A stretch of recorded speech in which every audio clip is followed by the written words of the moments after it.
Bismillahirrahmanirrahim. This is lecture number 7 and week number 7, the last lecture before our midterm exam. Today's lecture is quite simple because we have already discussed the transitions, that is humps and the contraction in a channel. We have discussed the theory and the background, that what will happen when we construct a hump or wear over a channel, and what will happen when we construct a contracted section in a channel, and how the critical flow occurs in these transitions, and what is the critical height of the hump or what is the critical contraction. We have already discussed all these things in very detail in our previous lecture. Today we are going to develop mathematical expression for the wear and the contracted section. So first of all, broad crusted wear. It is a device which is usually made of concrete and is used to measure discharge in a channel. I already told you that wear is a discharge measuring device, okay, and it is constructed across the whole width of the channel.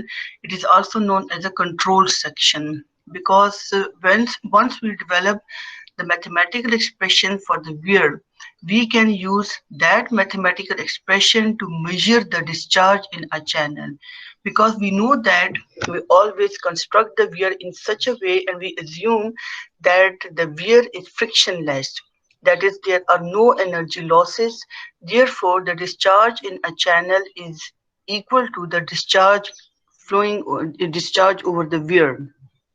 So with the help of the mathematical expression for the wear, we measure the discharge over wear and we say that this is the discharge in a channel. So the advantage is this, that we do not need any meaning equation or Chezy formula or any mechanical instrument to measure the discharge. We just have the mathematical expression, a very simple expression which you have already developed in your fluid mechanics 1 course, and once again we are going to develop the mathematical expression. Okay, it is a structure, it's a second definition. It is a structure used to dam up a stream or river over which water flows. Okay, dam up means to rise the level of water at the upstream side. Now you can see that this is the figure for wear on a mild slope, where we have a mild slope on which you can see there is a broad crusted wear, and the height of the wear is denoted by P. Sometimes it is denoted by Z. Okay, you can denote it by any term. You can see that the energy line is constant, showing that there is no energy losses. Y1 is the depth of the flow at the upstream side, which can be further divided into two parameters, that is H and P. P is the height of the wear and H is the head of the water or head of the flow over wear. This is the velocity head. Similarly here, Z2 is the datum head, P is the height of the hump, YC is the critical depth of the flow, and this is the critical velocity head. In this case, we will assume that the critical flow is, there is a critical flow over the wear, so the height of the hump will be the critical height of the hump. Okay, for a very mild slope, we assume that Z1 is approximately equal to Z2 because the slope is very, very small.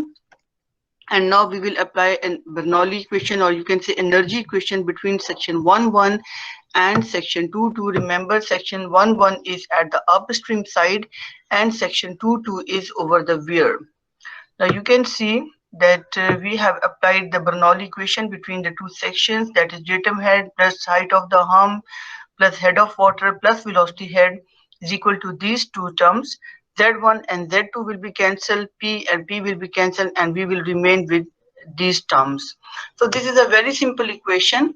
This is a very simple derivation. You can do it by yourself. The derivation is quite clear and simple. Try it by yourself. In case of any problem, you can ask me. Now you can see that in the end you will get these terms. For SI system, discharge is equal to 1.7 into B. This B is the width of the channel, or you can say width of the wear. This is the width of the channel. CD is the coefficient of discharge. H plus, this is the velocity head. You know, you can see that these are the terms which are usually which we have taken at the upstream side. That is, this is the head of water above the weir at the upstream side, and this is the velocity head at the upstream side.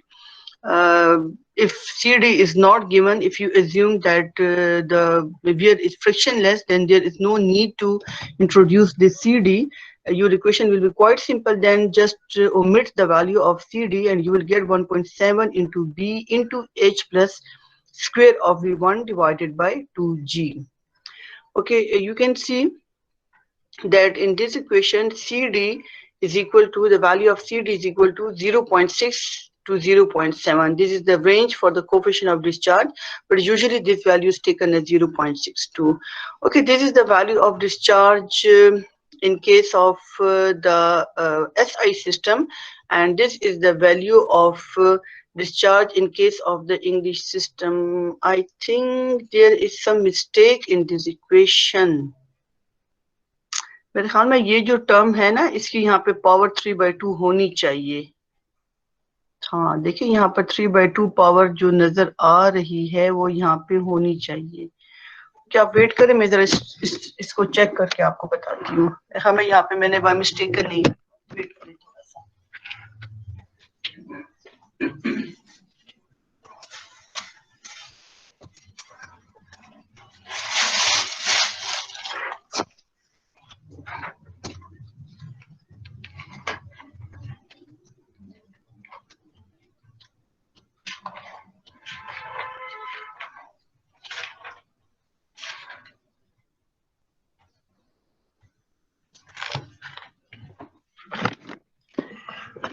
Yes, students, there is mistake.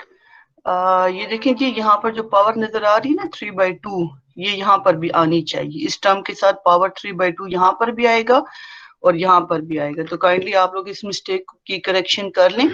ठीक है, मैं भी इसकी correction करके इसको दोबारा upload कर लूंगी, लेकिन आप इसको यहीं पे नोट कर लें. ये भी, इसकी यहाँ पर भी पावर 3/2 है और इस ब्रैकेट के बाद भी पावर जो है वो 3/2 है.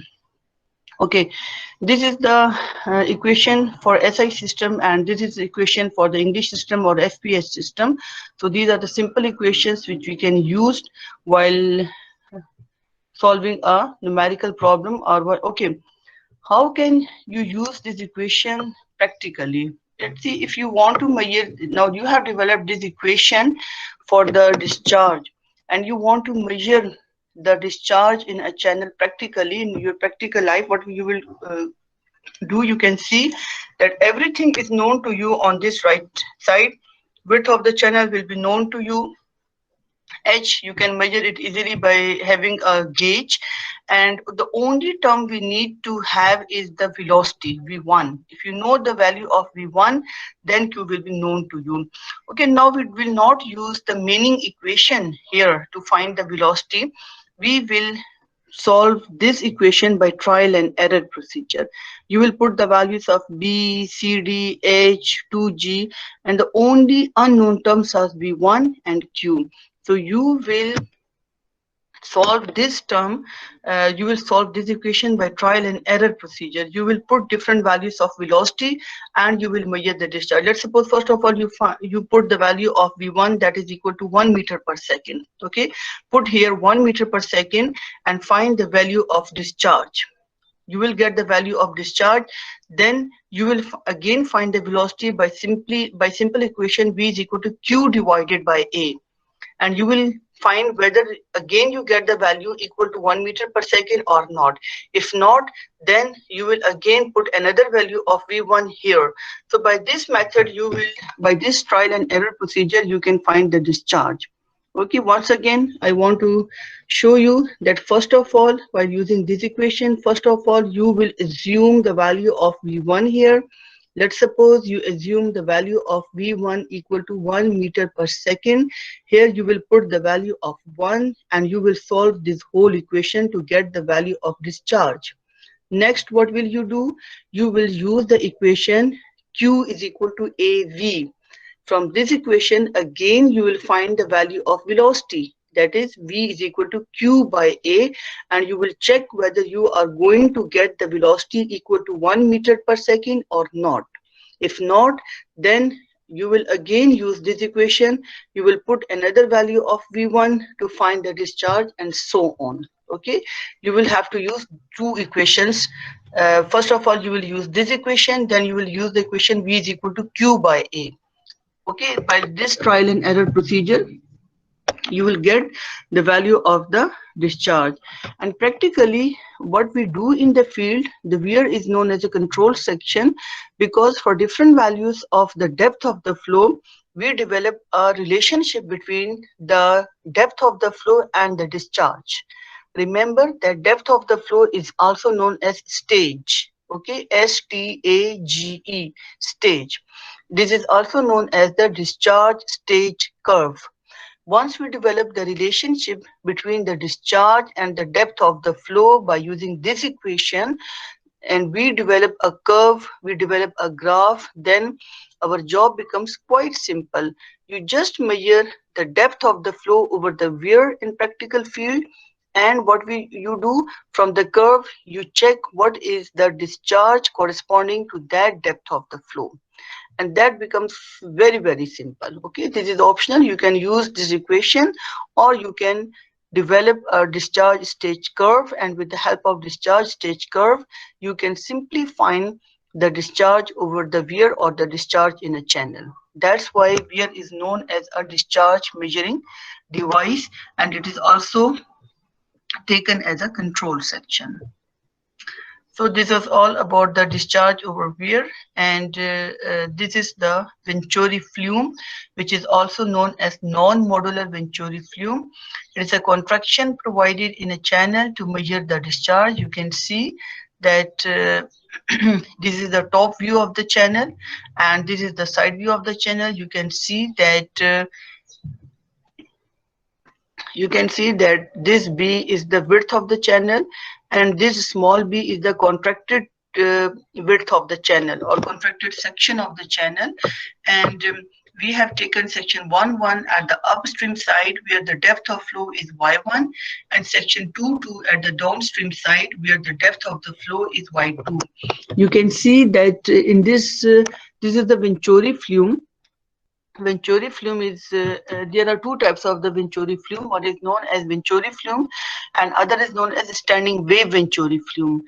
Venturi flume is that for which we do not have critical flow in the contracted section, and standing wave Venturi flume is that for which we have the critical flow in the contracted section. Since this is the Venturi flume, so you can see that there is no critical flow in the contracted section, and we have the depth of flow denoted by y2 at section 2.2.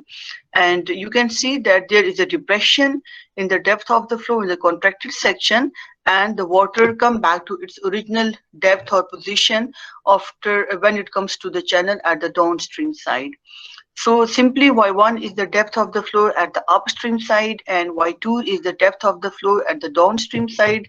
Again, you can see, okay, what is area? There are different areas in the channel. In case of the weir, we say that the width is constant. But in this case, what you will say, that area A1 is the area of the channel, which is equal to B into Y1, and A2 is the area of the contracted section, which is equal to small b into Y2. So the areas are different in this case. Once again, you will use the energy equation between section 1.1 and section 2.2, and by simplifying the equation, you will get the end results.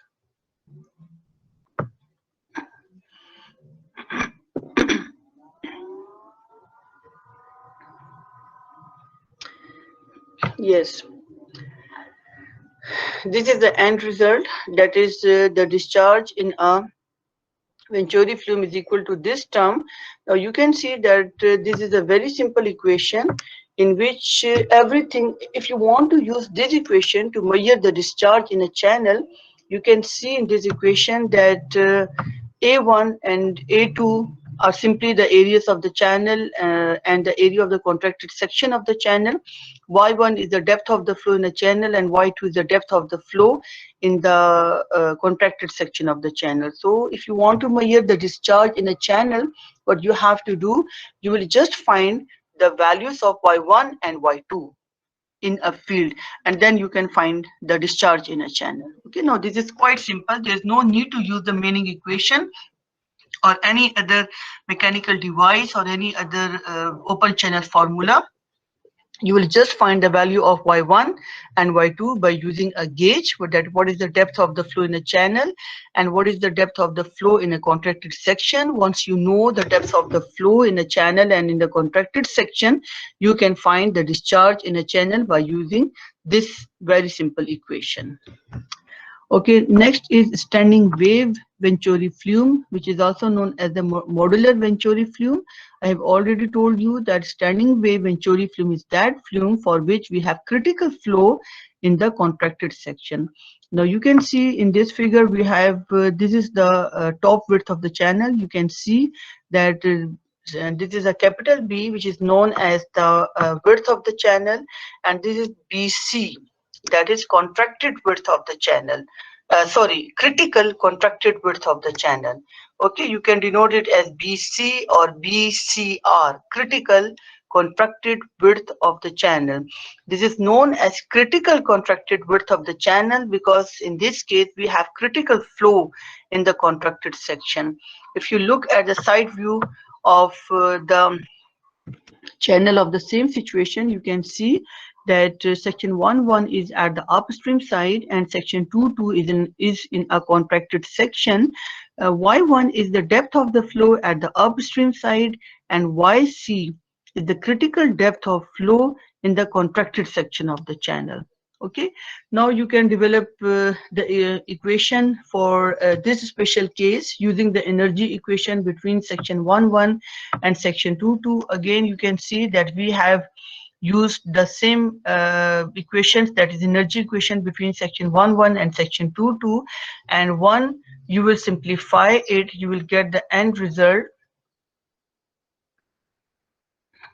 Okay, these are the end results. You can see that this is the value of the discharge for the SI system, that is 1.7 into BC. BC is the critical contracted width of the channel into CD, and Y1 plus V square of V1 divided by 2G with power 3 by 2. So you can use this equation for SI system and you can use this equation for the FPS system. So these are the simple equations and very important equation because from this equation you can also find the critical contracted width of the channel.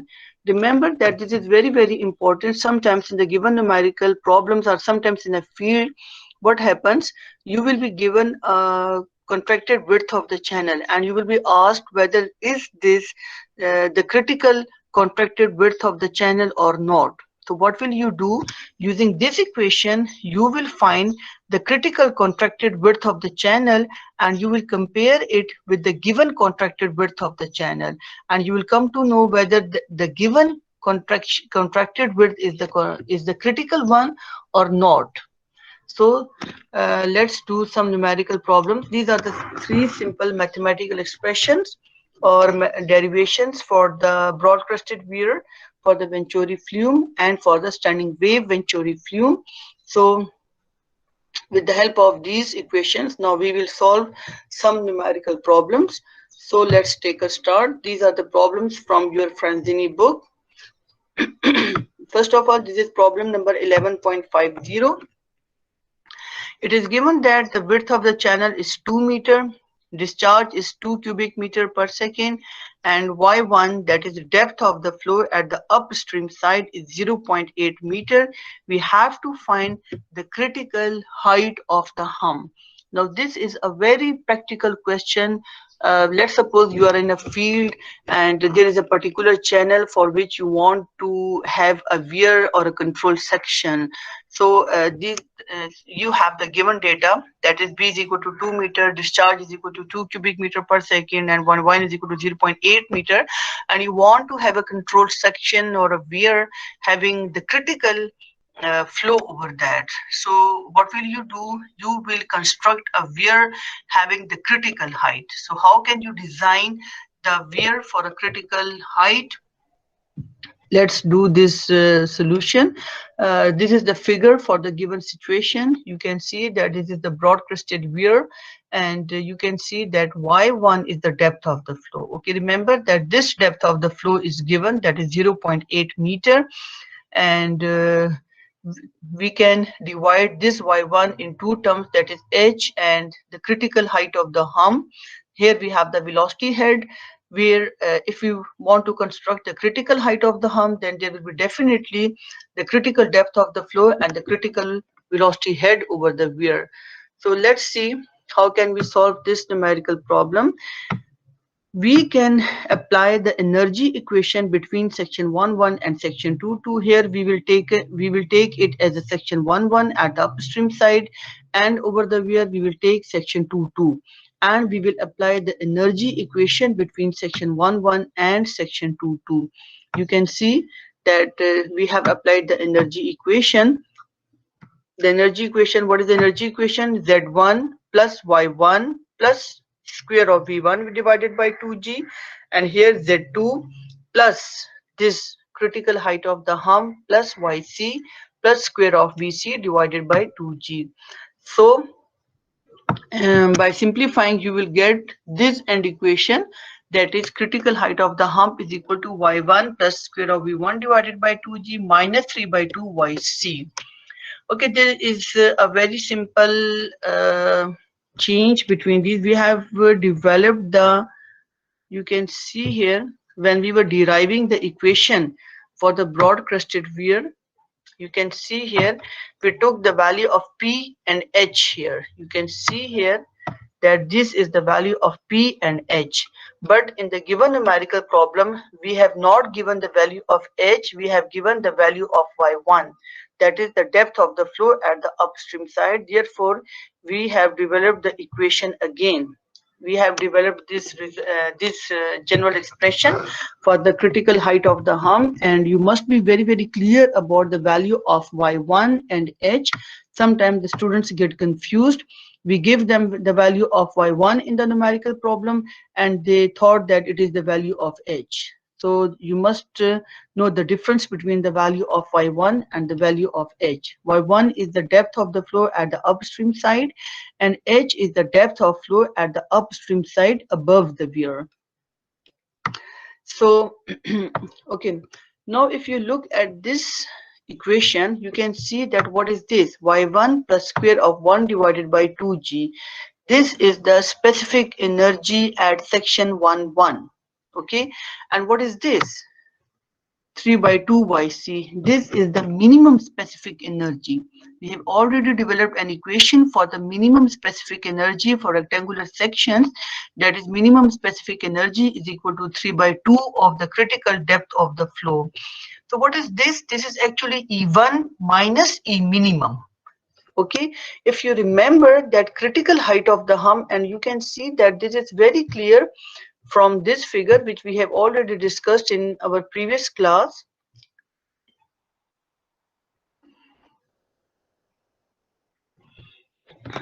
Okay, in our previous class we already discussed this, that if this is a hump, okay, and here we have section 1, here we have section 2. So we have already discussed that. You can see that the difference between the, you can see that this is the specific energy diagram, where we have the specific energy head at on the x-axis and depth of the flow on the y-axis. You can see that this is the specific energy head, this value of specific energy head at section 1. What is the value of the specific energy head at section 1? It is equal to E1. And at section 2, this is the specific energy, that is E2.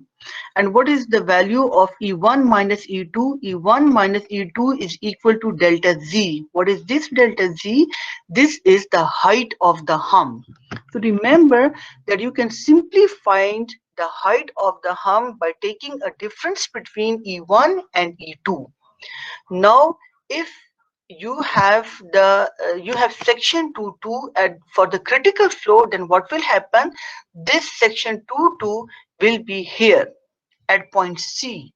Okay, and for that section, you will have the minimum specific energy on x-axis. So what will be the value of E1 minus E minimum? That will be equal to delta Z M. This is the minimum height of the hump for which you will have the critical flow in a channel. Okay, so if you remember this diagram and if you remember this concept, then there is no need to develop the whole equation again and again. You can simply say that from specific energy diagram, this height of the hump, I have denoted this height of the hump by P, and in this figure it is denoted by Z, delta Z. So it is up to you. You can define it by any, you can denote it by any term.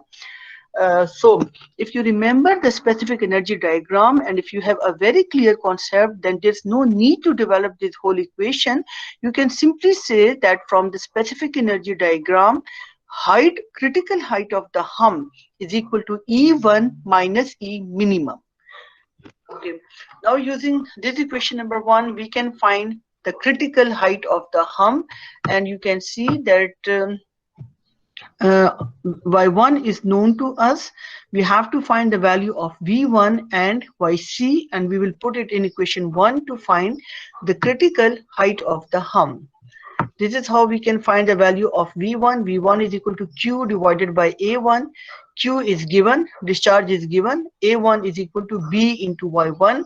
Putting the values, we will get the velocity equal to 1.25 meter per second. And this is the value of yc. How to find the value of yc? We have already developed this equation for critical flow in a rectangular channel, that square of the unit discharge is equal to g into cube of the critical depth of the flow. So from this equation we get the term yc is equal to 0.467 meters. Putting the value of v1 yc in equation number 1, we will get the critical height of the hump.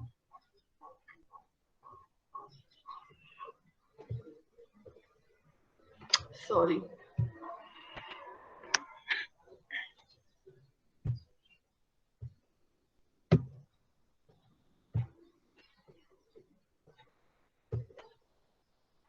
Okay, you can see that this is the value for the critical height of the hump, that is 0.179 meters or simply 0.18 meter. It shows you that this is the minimum height of the hump for which you can have the critical flow in a channel. This is how you can design the height of the weir for your channel in your practical field, in your practical life. So this is the critical height of the hump. If you make the height of the hump greater than this, then what will happen? We have already discussed that if the height of the hump is greater than the critical height of the hump, then there will be a damming action at the upstream side. That is, the level of water will be raised at the upstream side. So this is the minimum height of the hump for which you can have the critical flow over the weir.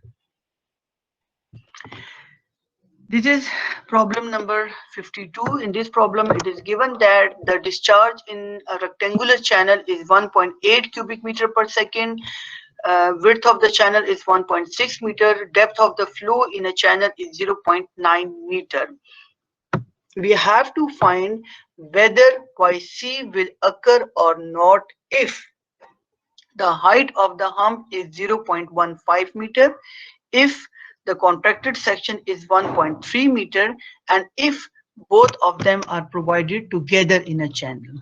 This is a very simple question. It is asked that if this is the given data, q, b and y1, these are the given values, and it is asked that if we construct a hump in a channel having a height 0.15 meter, will there be yc on the hump or not? The second question is this: if we provide a contraction in a channel equal to 1.3 meter, will there be yc in the contracted section or not? And third question is this, that if we provide these hump and contractions together, will there be yc in that combination or not?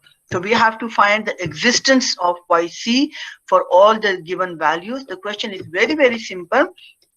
What we will do for first question, this is we have to find whether YC will exist for this given value of the height of the hump or not. So what will we do? We will not do with this value of P. We will just find the critical height of the hump, and then we will compare it with this given value of the P, and we will find whether YC will exist or not. Similarly, for part 2, it is also very simple. We will find the critical contraction of the channel, and then we will compare it with the given contraction of the channel. Okay, so question is very, very simple. You can see for question number 1, for part 1, we will find the value of the critical height of the hump, and we already know that the critical height of the hump is equal to E1 minus minimum energy. Okay. Again, we will find the value of V1 and YC. V1 is equal to Q divided by A1 or BY1, and this is the value of YC, that is square of Q divided by G. You will get the values, and when you will put these values in the given equation, what you will get? You will get this value of the height of the hump, that is 0.22 meter.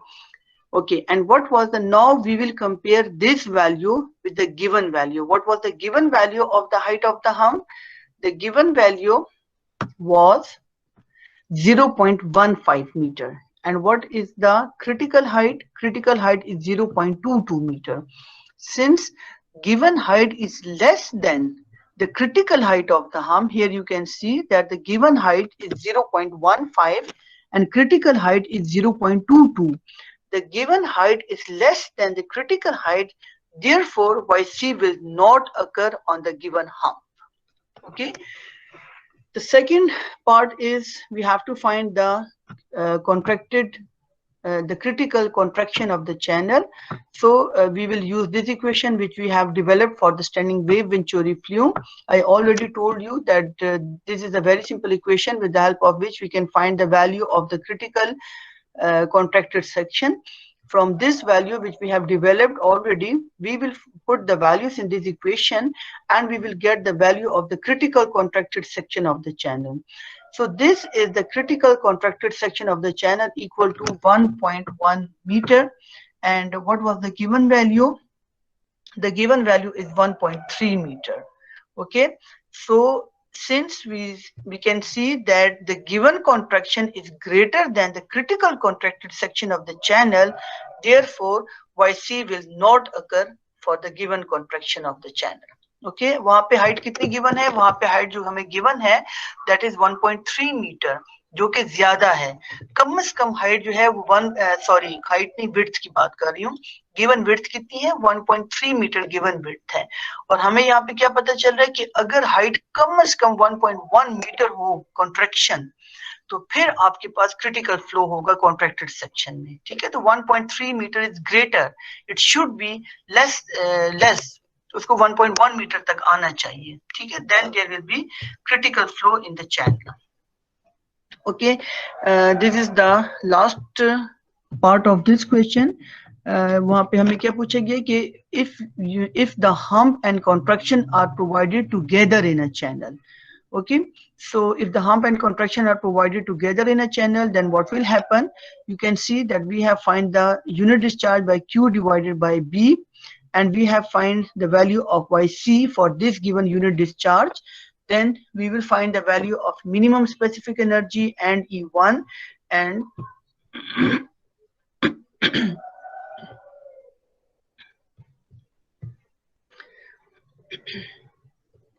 we know that this is what is the critical height of the hump, that is E1 minus E minimum.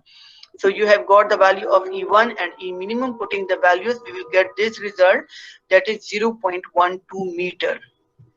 It means that if the contraction and hump are provided together, then the minimum height of the hump should be equal to 0.12 for the critical flow over the hump. What was the given height of the hump? Given height of the hump was 0.15 meter. since 0.15, it shows you that if you have the height of the hump equal to 0.12 or greater than 0.12, then you will have critical flow over the hump. Okay, but if you have the height less than 0.12, then there will be no critical flow over the hump. So what is the given height? That is 0.15. So we will say that 0.15 or the given height of the hump is greater than the critical height of the hump. Therefore, critical flow will occur on the hump, or you can say that YC will exist in this combination of hump and contraction. Okay, you can see that this is the minimum height of the hump for which you have the critical flow, and if you construct the hump having a height greater than 0.12, what will happen? There will be a rise in the level of water at the upstream side. The given height of the hump is 0.15 meter. So it means that if you have a hump of 0.15 meter, then there will not only critical flow over the weir, but also there will be a damming action in this case. Okay, this is our last problem related to today's lecture. It is given that the width of a rectangular open channel is 1.2 meter, discharge is 1.1 cubic meter per second, and depth of the flow is 0.85 meter. And within a channel, there may be a bridge for which the pier width is given as 0.3 meter, and we have to find the change in the flow. Change in the flow means change in the depth of the flow. Okay, you can see that this is the top view of the given situation. That is, this is the width of the channel, 1.2 meter, and within a channel you can see that there is a pier for which the width is 0.3 meter. Due to the construction of this pier, what will happen? The whole width of the channel will be contracted. Now you can see then water will approach the pier. It will flow from here and from here. So only this section is available for the depth of the flow, and this much space or section is available for the flow. So the flow has been contracted, or you can see that the width of the channel is contracted. And what is the width at this contracted section? It is equal to 1.2 minus 0.3. You can see here at section 2.2, this is the contracted section of the channel. 1.2 minus 0.3 equal to 0.9 meter. Okay, the width of the channel is 1.2 meter, and here we have the contracted width of the channel, that is equal to 0.9 meter.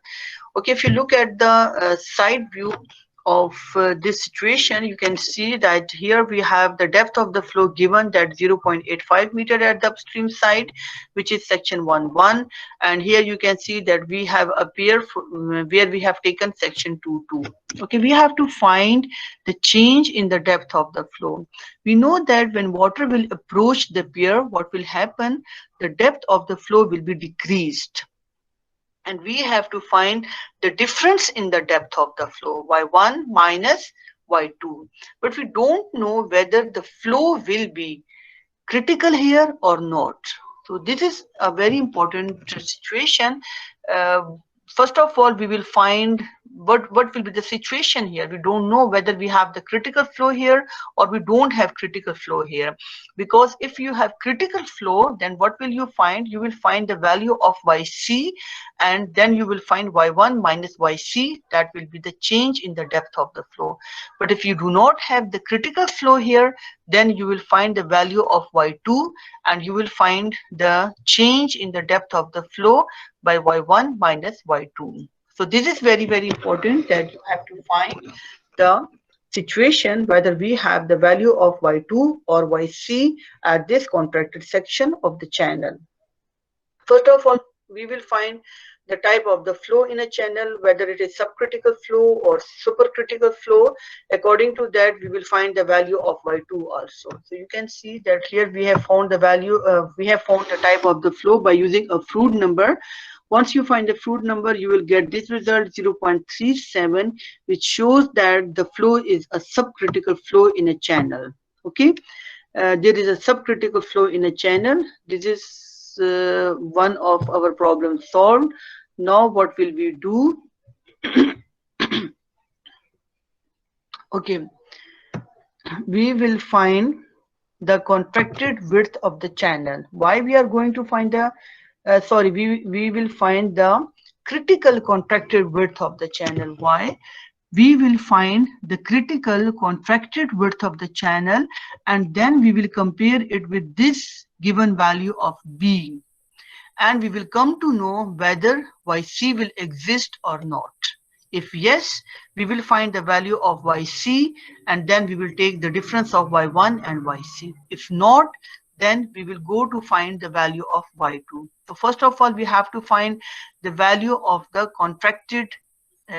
critical contracted width of the channel. And this is a quite lengthy procedure. You can use this procedure also, but I will suggest don't use this method. Here you can see that I have got the value of the critical contracted width of the channel, but this is a very long method. This is a very long procedure to find the critical contracted width. I will suggest you to find the critical contracted width as we did in our previous numerical problem. ठीक है, आपके पास जो standing wave Venturi flume की equation है, आप उसी equation को use करें. ये जो भी equation हमने discuss भी की थी, ये वाली इक्वेशन, ये जो इक्वेशन है ना, ये जो इक्वेशन अभी हमने प्रीवियस प्रॉब्लम में यूज की है, अब मैं सजेस्ट करूंगी कि आप सिंपली इसी इक्वेशन को यूज करें to find the critical contracted width of the channel. Your calculations will be quite simple. ठीक है, find the critical contracted width of the channel using this equation of the standing wave Venturi flume, and then compare it with the given contracted width of the channel. You will get this result, that is 0.745 meter. This 0.745, and what is the contraction here? Here the contraction is 0.9 meter. This contraction is less. ठीक है, आपके पास width ज्यादा आ रही है, 0.9 आ रही है. At least if you have the width equal to 0.7 meter, then there will be critical flow in the channel. So it means that if the this width is greater than 0.7, it means that there will be no critical flow in the contracted section. YC is omitted. ठीक है, अब YC को भूल जाएं. Now we are going to find the value of Y2 in this contracted section. And how can you find the value of Y2?